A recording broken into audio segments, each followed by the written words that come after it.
standard test, I have done a generator that will generate n-bit patterns for my functional test. And for now, I'm going to assume a single output. I'm later going to extend this to multiple outputs.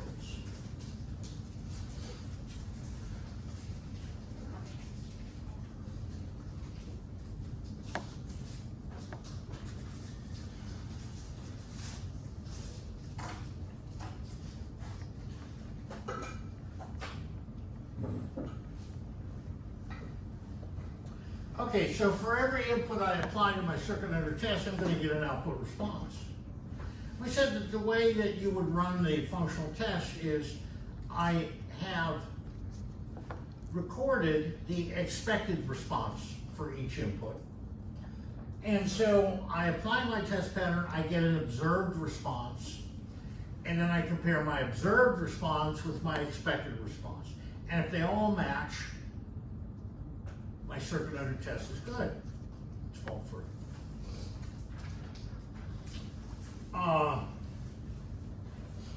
So if I have an n-bit input and I have a k-bit output, for every, I'm going to have 2 to the n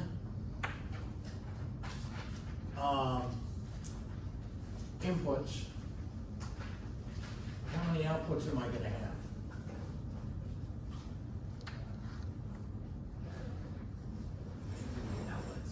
How many? 2 to the m out or k outputs. The same amount. Wrong guess.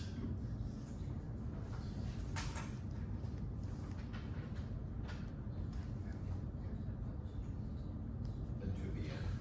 Because for every input, there's an output.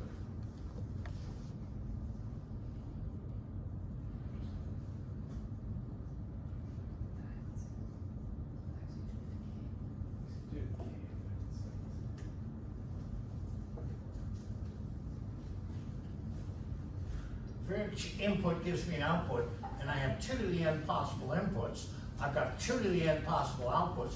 Each output is k bits. But I have 2 to the n of them. And those will be my observed responses.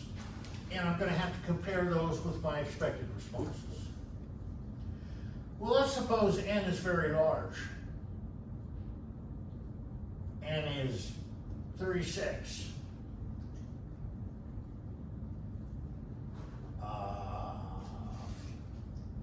So what is that? Well, I don't know, that's 500 or so gig worth of test patterns. That's a lot of storage. How about if instead of doing this, and I'll set this up initially by, let's assume initially k equals 1. So I have a single bit output. I'm later going to extend that to k greater than 1. How about instead of 2 to the n outputs to observe, store, compare, one number to compare. One number to observe, one number to compare, regardless of the number of inputs, regardless of what n is. Just one number. And here's what I'm going to do.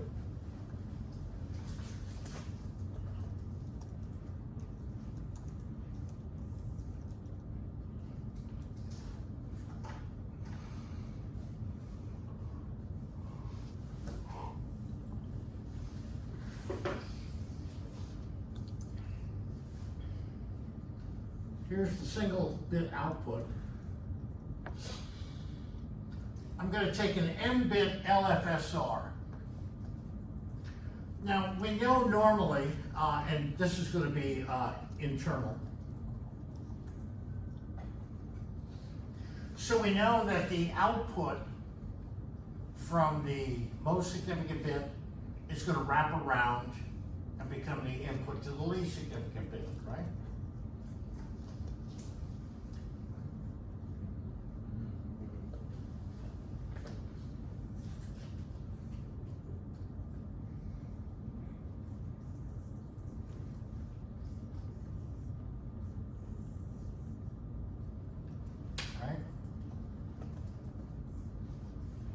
is a primitive LFSR. The output from the most significant bit gets wrapped around, becomes the input to the least significant bit. And as long as I've got an internal LFSR, that will always be true. Because all of the exclusive OR gates are between registers, not external to the shift register path. What I'm gonna do, this is an internal and primitive. Primitive polynomial that generated that. Okay. So I'm gonna come out of the most significant bit here, and instead of feeding that into the least significant bit, what I'm gonna do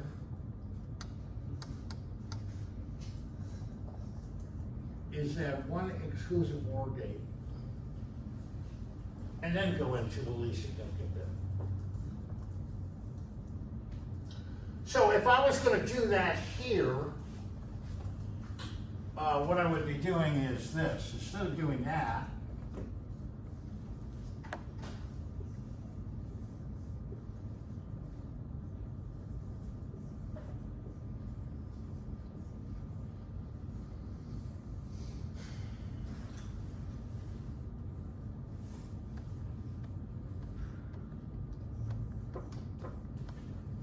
I do that. Okay? And it doesn't matter how many bits are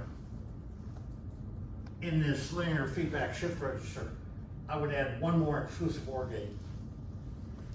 Take the output from the most significant bit, exclusive OR that with the output from the circuit under test, and that becomes the input to the least significant one. So you can see how the two circuits differ. Okay? Now,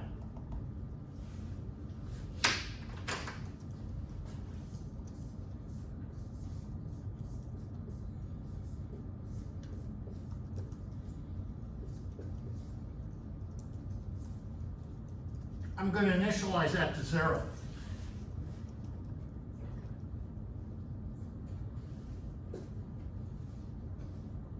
Is that circuit going to be stuck at 0? Not necessarily. This circuit would. Yeah.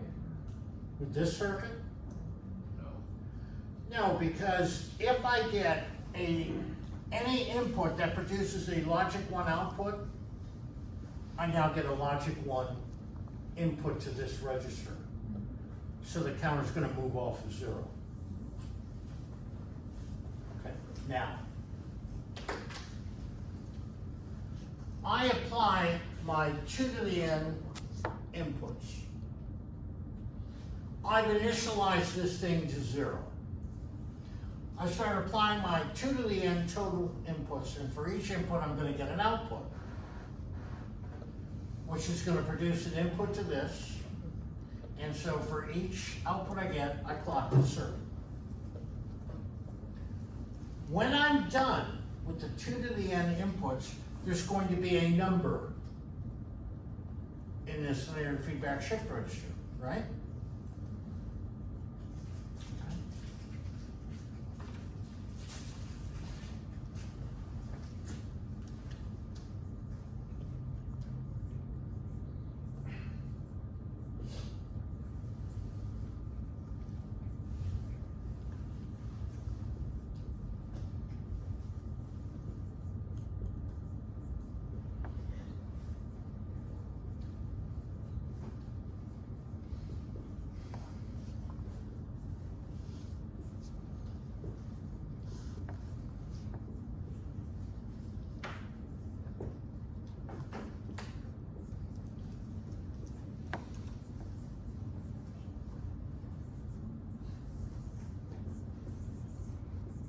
That number that you find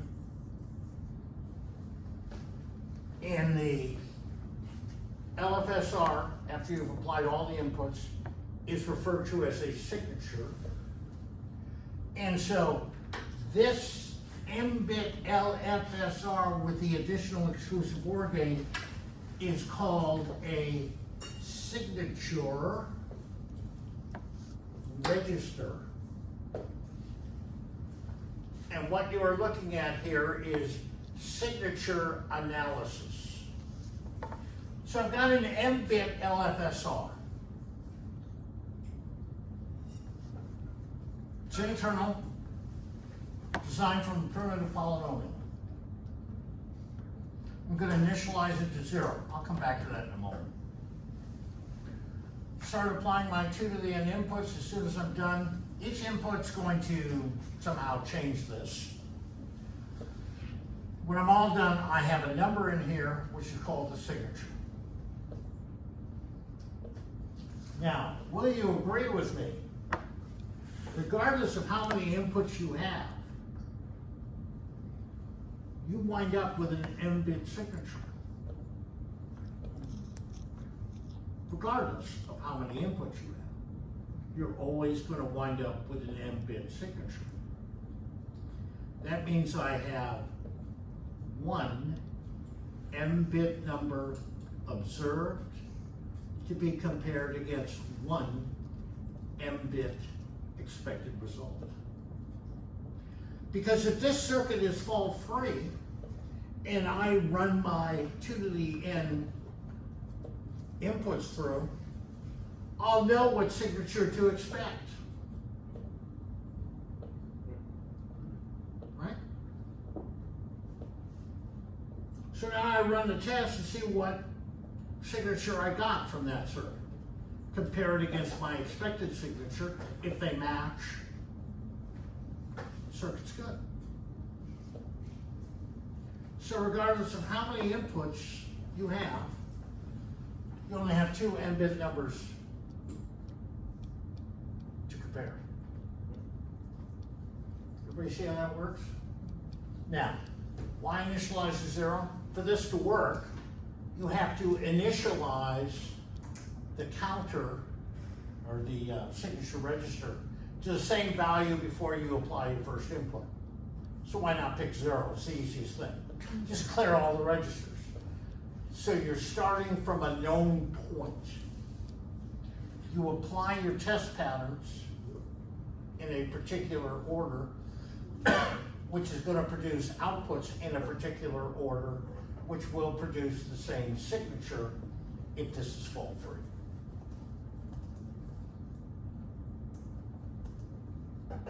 Does that make sense? All right, so that's the basics behind signature analysis.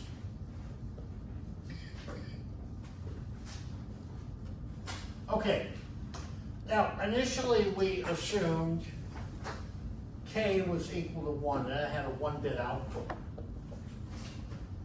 What if K was 16?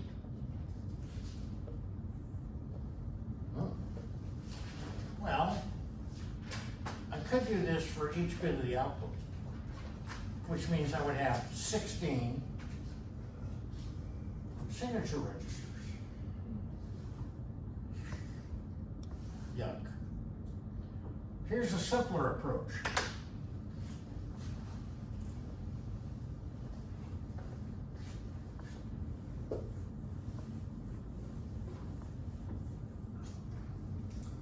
And I'm going to show this with, before you copy this circuit down, I'm going to modify it, so let me finish it before you copy down the circuit in your notes. I'm going to take a signature register here.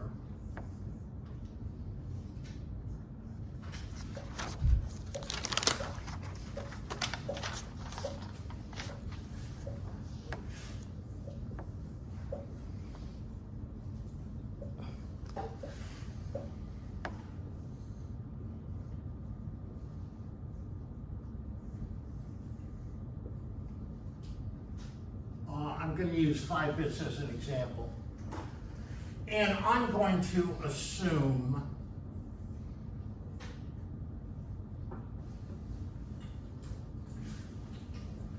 this is primitive. May or may not be, I don't know. But for illustration purposes, I don't care.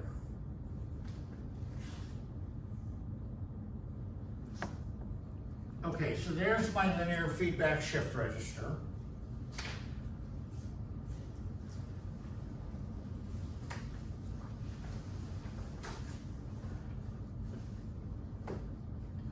I'm now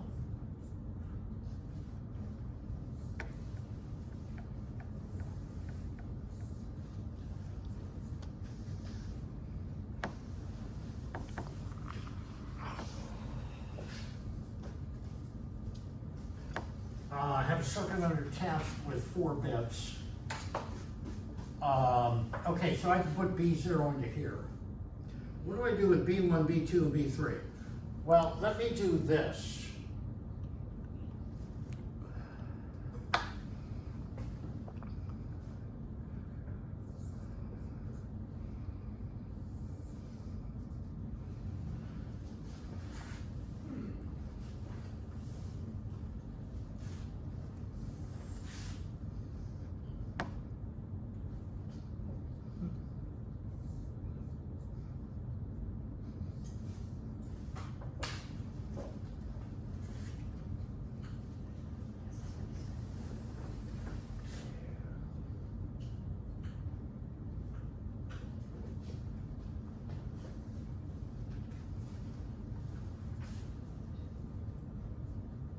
Now, if you look at B3, I put it in here.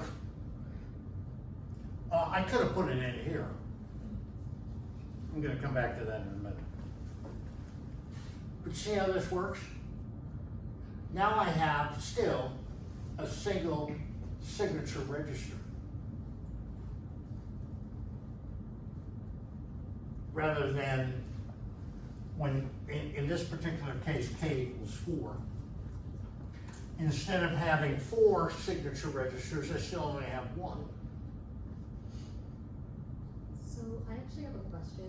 Why did I guess I don't understand the placement of your XORs based off of the fact. It doesn't matter where I place them. Oh, okay. Typically, you'll place one, well, you'll always have 1 here. Okay. So that'll take care of 1 bit. For the other bits, it really doesn't matter. And what I'm illustrating here is if I decide to put it in a place where there was no exclusive OR gate, there's only 1. Mm-hmm. If I decide to put it one where there was, well, I need to put another one in that path. So it's required if there already is one. not Correct. required if there's- So if there already is one, I have to add another one, so there's gonna be 2 now. Gotcha. This one is always gonna be required. Okay. The rest, it doesn't matter where I put it, because consider the following, and I'm gonna go back to, this value of M that I'm choosing here. Will you agree with me that the larger M is, the more unique signatures I can get? If the maximum number of signatures that you can get is 2 to the n minus 1, right? So if I choose a 3-bit linear feedback shift register, I only have 7 unique signatures. If however, I choose n to be 17, I have 128K worth of unique signatures. So it is useful to choose a large number for M so they can get a lot of unique signatures. So in this particular case, I only have 4 outputs. So that means, well, 1 bit is always going to go in here, but the other 3, it doesn't matter where you want to put them. Initialize the thing to 0, run your test. And what this illustrates is deciding where these other bits other than B0 goes. If there wasn't one, you need to insert one.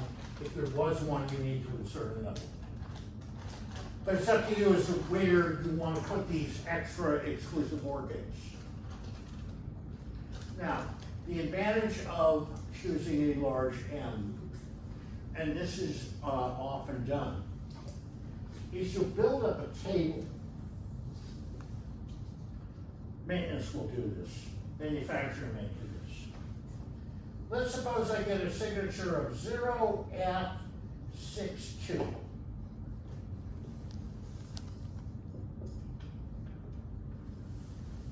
That's the signature I should get if my circuit has no faults.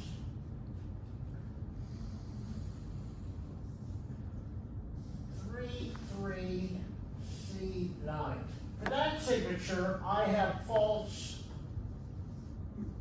at locations, and I list which locations where the stuck-out faults were occurred. Another signature, and in the table I would list, well, what stuck-out faults produced that signature? This now gives you valuable information because as you're conducting tests, you record what the outcomes were of previous tests. So now all of a sudden, if I see the signature 33C9, I know exactly where the faults are in the circuit. So you can build up a historical table. For this to work, you should have a large number of unique signatures. And the way you get a large number of unique signatures is choose a reasonably large value for M. Okay. So now you know the basics of signature analysis. Questions? Okay. Let's talk a little bit about printed circuit boards.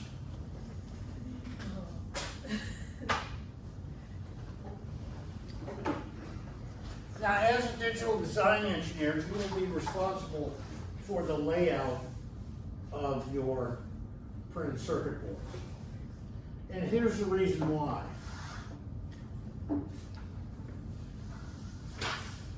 This is a printed circuit board.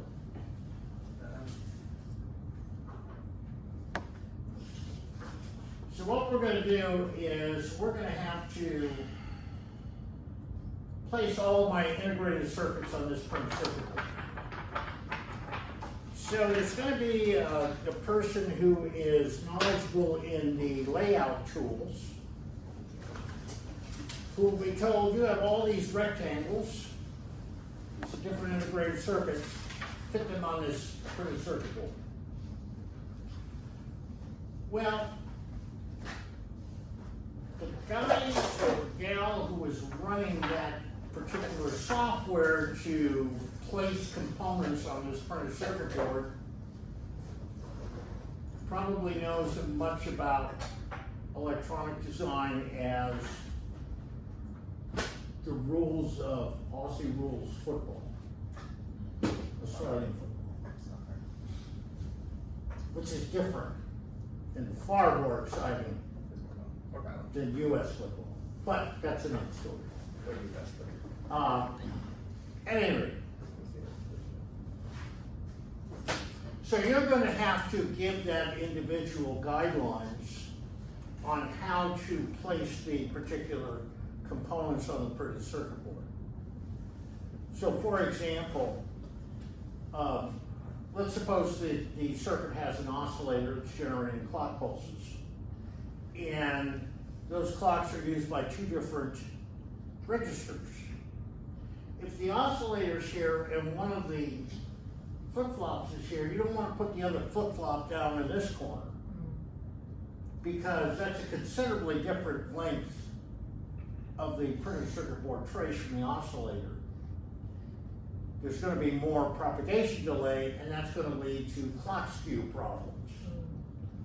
As far as that individual running that CAD software is concerned, we're just placing rectangles printed circuit board, it doesn't matter where they go as long as they all fit. But from an electrical standpoint, that may not be the best solution.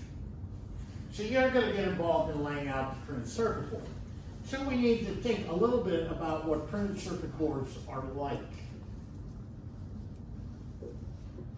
So in the supplementary,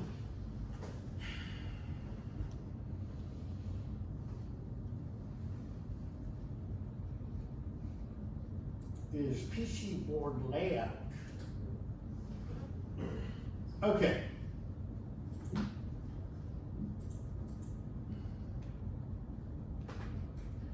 So what you're going to get in the printed circuit board layout is you're going to get a copper foil layer. This is where you're going to have the signal traces.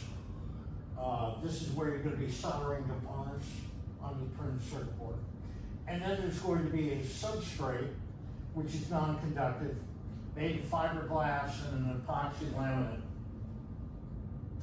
And what happens is, this is initially a copper sheet.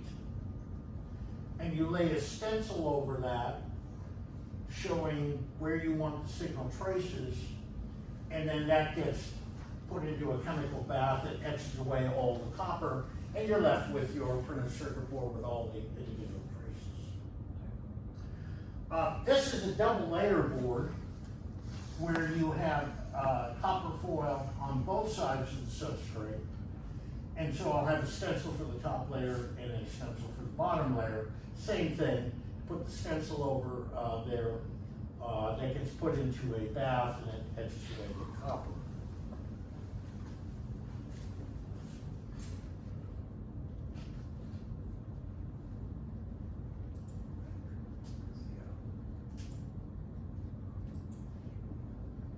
That looks great.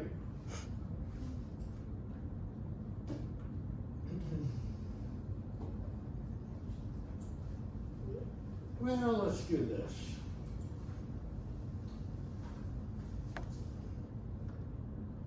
Download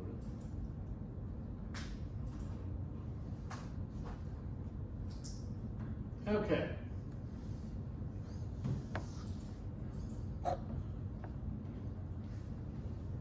So this shows a multi-layer board, and the reason why multi-layer boards are so useful is because of these, you're able to have stuff like smartphones and so on.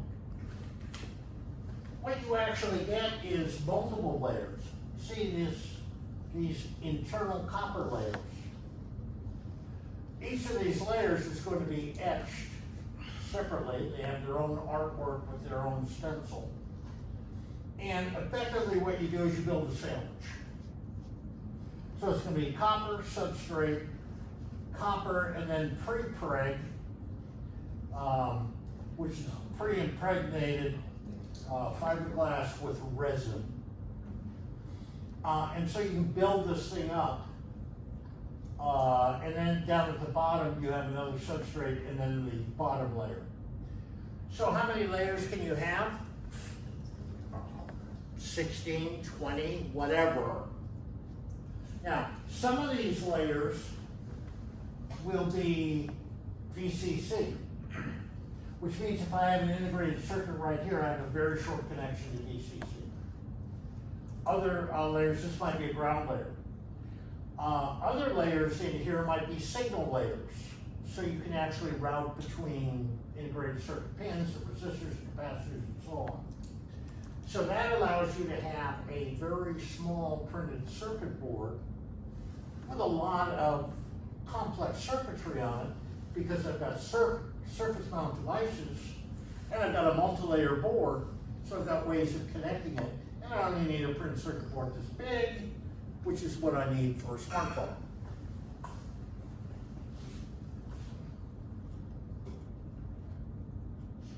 So here is an example of the stack up for an 8-layer board. And here's your top layer, your bottom layer, and then here's the inner layers. And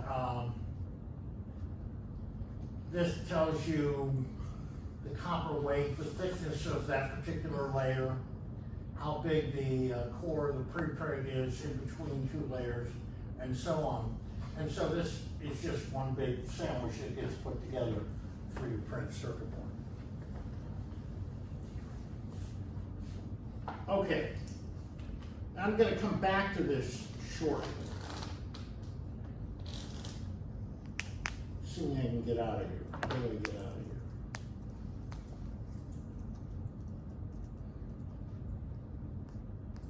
Look for the X. Okay.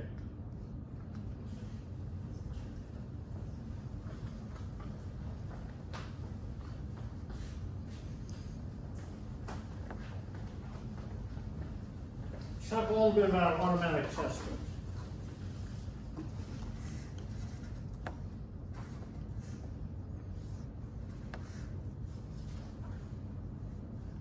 My printed circuit board here, these are traces.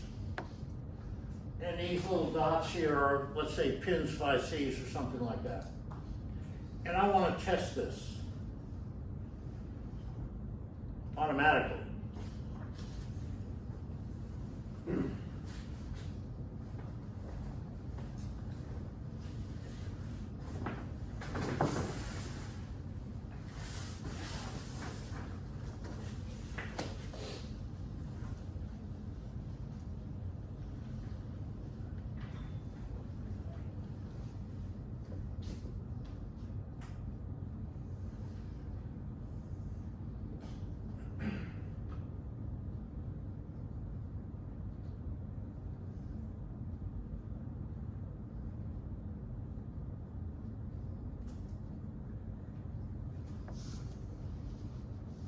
I'm sure you've seen this.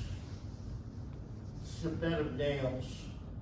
Guy lays down on top of it. This comes from like India and places like that. And this is referred to as a bed of nails. Back to my printed circuit board. I'm going to have a test fixture. And I'm going to lay my printed circuit board on this test fixture. Protruding out of the test fixture are pins that happen to line up with specific points on the printed circuit board. So from this pin, which is attached to, say, a pin of an integrated circuit, I can inject a signal, a logic 0. A logic 1, a clock signal. Here's another pin coming out of my test fixture, which goes to another pin on an IC. Through this one, I can monitor the output of an integrated circuit, see what it does over time. I can have other pins that would input test patterns to circuits under test. So I've got this test fixture with these pins sticking out of it, and those happen to line up with key parts of the printed circuit board so I can evaluate the circuitry. And this is known as bed of nails testing. And I have a picture here. That's what a bed of nails tester looks like. I don't know if I can I zoom in on this?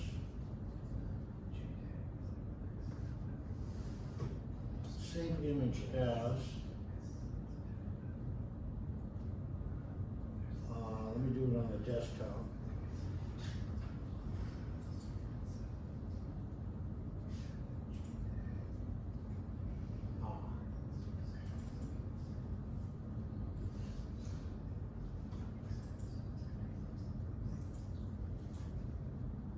I don't know if I can resize image. Quality 80%. Oh, that's quality 100%.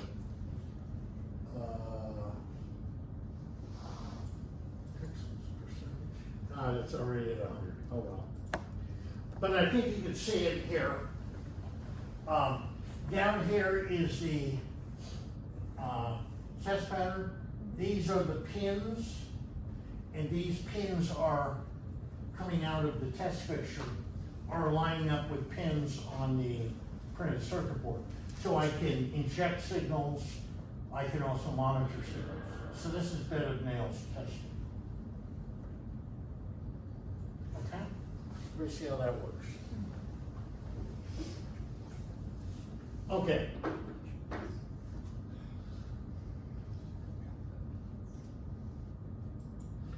Let's look at an example of where bed of nails testing would be useful.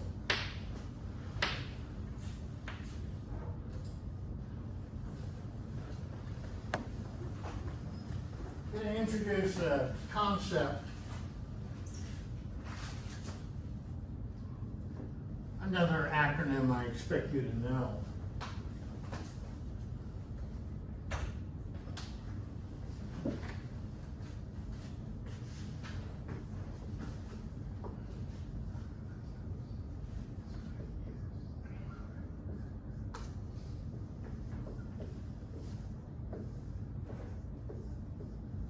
DFT, design for test.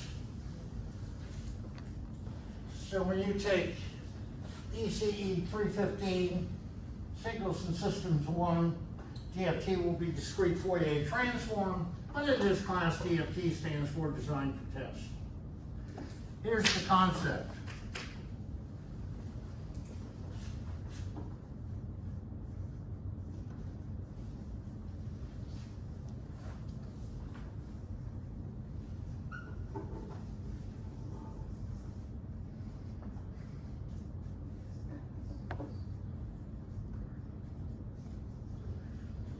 In design for test, what you're actually going to do is modify your circuit design. Not to satisfy some operational specification, but to support testing. Let me give you a simple example, and we'll tie this in with the bed of nails testing.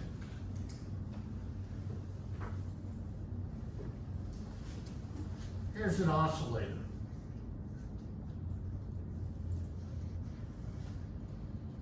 So this is sending out clock pulses to a circuit.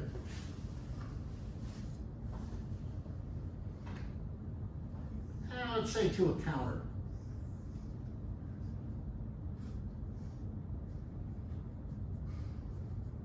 And the output of a counter is shown in a 7-segment display.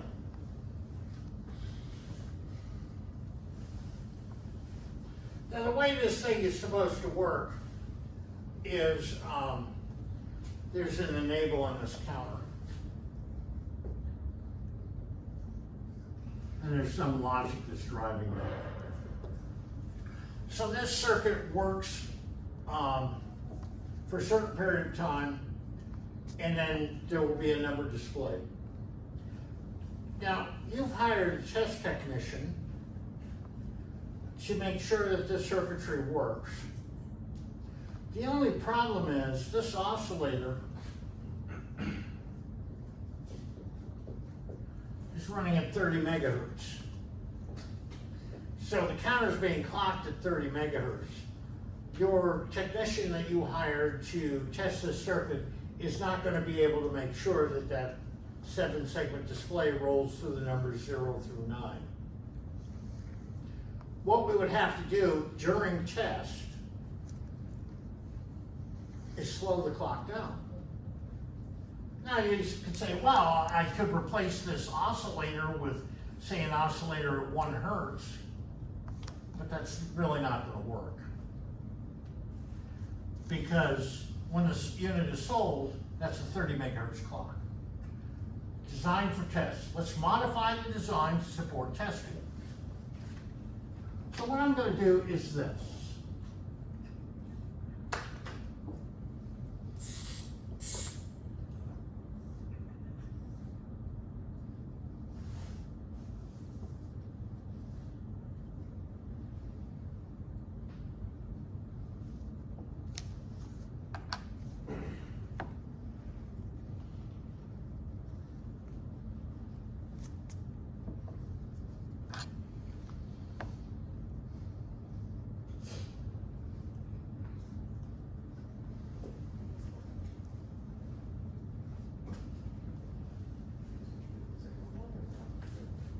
I'm gonna add 2 NAND gates and 2 pull-up resistors. Now, we know that if I take an AND gate and I tie one input to VCC, that operates as an inverter.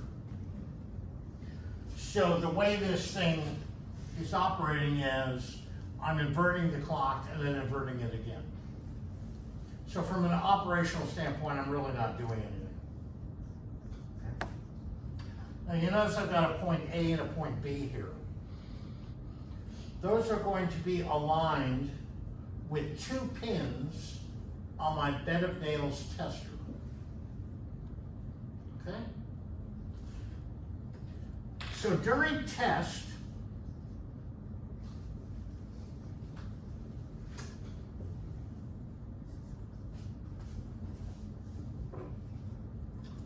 point A, I'm going to ground.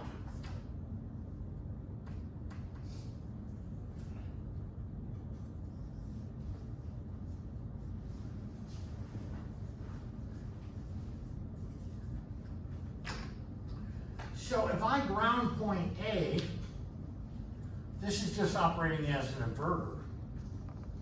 So if this is clock, the output of this is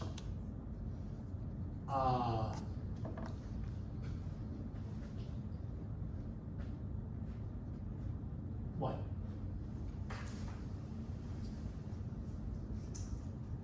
What's the output of this NAND gate? That's one, That's gonna be that one. hurts. It's going to be a 1. Yeah.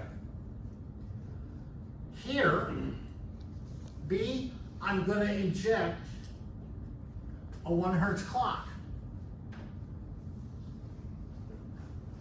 So the clock now feeding this counter circuit is running at 1 hertz. I can now test the circuit.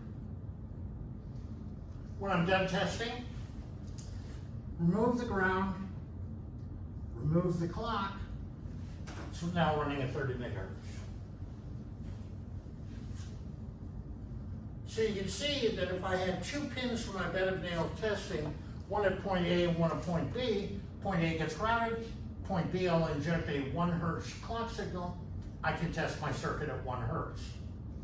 When it is removed from the bed of nails tester, the thing operates at full speed, 30 megahertz. Designed for test. Modify the circuit design, not to satisfy an operational spec, but to support testing. Okay? Now, next Wednesday, because we're going to be otherwise occupied on Monday, next Wednesday, we're going to start here. I'll show you a couple more examples of modifying a design to support testing. And then we're going to talk about how bed of nails testing is limited if you're trying to analyze very complex circuitry. So we'll see you on Monday.